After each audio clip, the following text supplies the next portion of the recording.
کون سی لڑکی یا لڑکا شادی کے لیے بہتر ہے؟ امام علی کی خدمت میں ایک شخص آیا اور عرض کرنے لگا، یا علی ابن ابی طالب، میں نے اپنی بیٹی کی شادی کروائی لیکن چند ہی ماہ میں وہ شادی ٹوٹ گئی۔ آج کل لوگوں کا پتہ نہیں چلتا، بظاہر تو بڑے اچھے لگتے ہیں لیکن رشتے رکھنے کے بعد اصل چہرہ ظاہر ہو جاتا ہے۔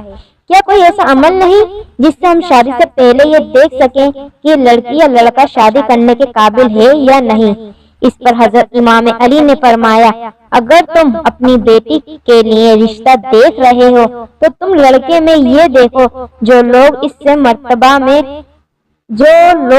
مرتبے میں کم ہیں، حیثیت میں کم ہیں، اگر ان کی عزت کرتا، ان کا خیال رکھتا ہے تو سمجھ جاؤ یہ زندگی میں ایک اچھا شوہر بھی بنے گا اور اپنی بیوی کا بھی خیال رکھے گا۔ لیکن اگر جو رتبے میں اس سے بڑے ہیں ان کی تو عزت کر رہا ہے لیکن جو مرتبے میں کم ہیں ان کا احساس نہیں کرتا تو سمجھ جانا کہ یہ انسان تمہاری بیٹی کے لیے صحیح نہیں۔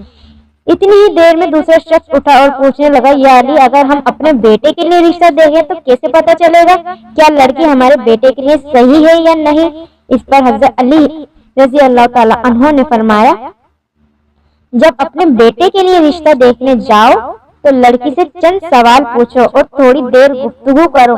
اگر لڑکی صرف اپنی خوبیاں بتاتی رہے اور ہر بات پہ اپنی تعریف کرتی رہے تو سمجھ جانا یہ لڑکی خود پسندیدگی کے دلدل میں گرفتار ہے۔ لیکن اگر لڑکی اپنے گھر والوں کی بات کرے، اپنے والدین کی بات کرے تو وہ لڑکی آنے والے وقت میں کسی بھی انسان کے لیے اچھی بیوی ثابت ہو سکتی ہے۔